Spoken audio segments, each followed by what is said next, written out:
নির্দিষ্ট একটা বয়সের পর কারোর ওপর তেমন রাগ হয় না, বড্ড চুপচাপ থাকতে ইচ্ছে করে।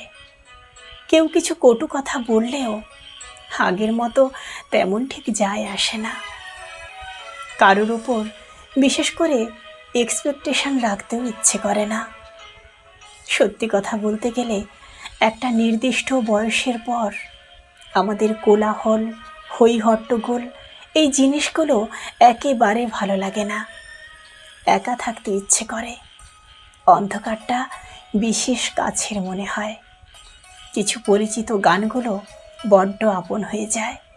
হ্যাঁ, একটা সময় পর প্রত্যেক মানুষের জীবনে নীরবতাটা বড্ড আপন হয়ে যায়। হ্যাঁ, একটা সময় পর প্রত্যেক মানুষের জীবনে নীরবতা বড্ড আপন হয়ে যায়।